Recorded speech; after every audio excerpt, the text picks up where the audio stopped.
दिल्ली के राजनीतिक गलियारों में एक बार फिर उपराष्ट्रपति को लेकर चर्चा तेज हो गई है। चर्चा सिर्फ नए उपराष्ट्रपति के शपथ ग्रहण की नहीं बल्कि पूर्व उपराष्ट्रपति जगदीप धनखड़ के कई दिनों बाद सामने आने की है। सीपी राधाकृष्णन ने भारत के 15वें उपराष्ट्रपति के रूप में शपथ ले ली है, लेकिन इस समारोह की सबसे खास और बड़ी बात थी पूर्व उपराष्ट्रपति जगदीप धनखड़ का 53 दिन बाद पहली बार सार्वजनिक रूप से नजर आना। दरअसल राष्ट्रपति भवन में आयोजित एक भव्य समारोह में सीपी राधाकृष्णन ने उपराष्ट्रपति के पद की शपथ ले ली है।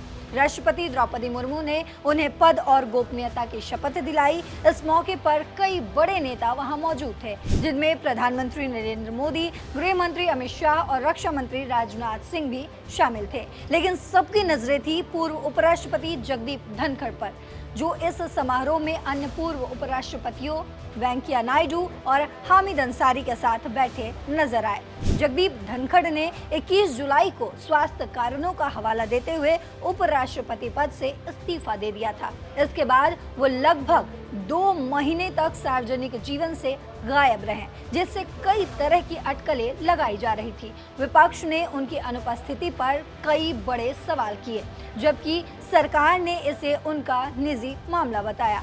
धनखड़ ने इस्तीफे के बाद अपने आधिकारिक आवास में रहना जारी रखा, क्योंकि उन्हें उस वक्त तक नया सरकारी बंगला नहीं मिला था।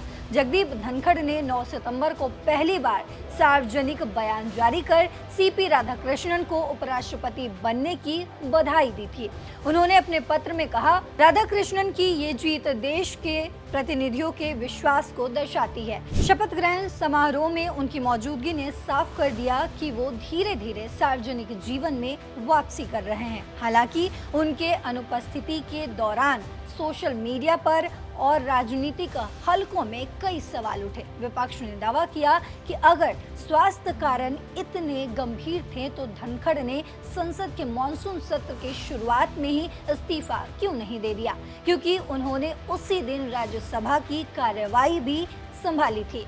सीपी राधाकृष्णन ने उपराष्ट्रपति चुनाव में इंडिया ब्लॉक के उम्मीदवार और सुप्रीम कोर्ट के पूर्व जज बी सुदर्शन रेड्डी को 152 वोटों के बड़े अंतर से हराया। इस चुनाव में कुल 788 में से 767 सदस्यों ने वोट डाला। राधाकृष्णन को 452 वोट मिले, जो उम्मीद से कहीं ज्यादा थे, जबकि रेड्डी को सिर्फ 300 वोट मिले। राधाकृष्णन की इस बड़ी जीत ने सत्तारूढ़ गठबंधन की ताकत को एक बार फिर दिखाया है।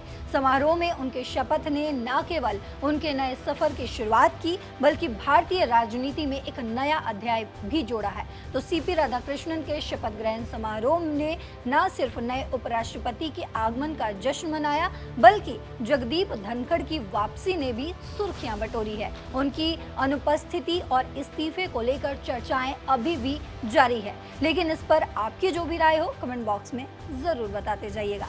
फिलहाल मेरे साथ इस खबर में इतना ही। देश और दुनिया की बाकी खबरों के लिए देखते रहिए दैनिक जागरण। नमस्कार।